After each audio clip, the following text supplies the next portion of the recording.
পদ্ম ফুল পিষে দিন, বিজেপি কে মুছে দিন, 23 এপ্রিল আসছে দিন। বর্জরায় তৃণমূলের কর্মী সভা, সংগঠনকে চাঙ্গা করতে দায়িত্ব বন্টনের কল্যাণের। আসন্ন বিধানসভা নির্বাচনকে সামনে রেখে বাঁকুড়ার বর্জরা বিধানসভা এলাকায় তৃণমূল কংগ্রেস সংগঠনকে আরও শক্তিশালী করতে কর্মী সভা অনুষ্ঠিত হলো। রবিবার বর্জরার এলাকায় এই কর্মী সভা উপস্থিত ছিলেন শ্রীরামপুরের সাংসদ কল্যাণ বন্দ্যোপাধ্যায়।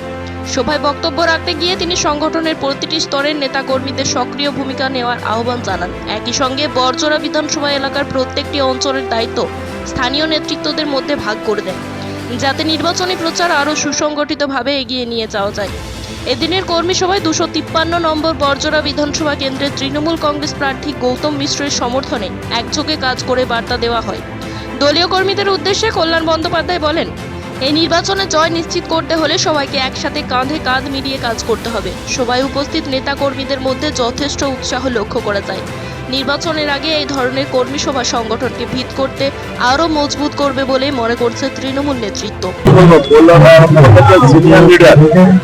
তার এক্সপিরিয়েন্স আছে, কর্মী মিটিং থেকে ওনার এক্সপিরিয়েন্সটাকে শেয়ার করলেন, যেন কিভাবে আমরা ভোট করে বিশাল ভোটে এই বর্ডা বিধানসভা প্রার্থীকে জিতিয়ে মুখ্যমন্ত্রীকে হাত ভক্ত করা হবে, মুখ্যমন্ত্রী তৈরি করা হবে, সেই বার্তা উনি ওনার অভিজ্ঞতাকে শেয়ার করে গেলেন কর্মীদের মধ্যে।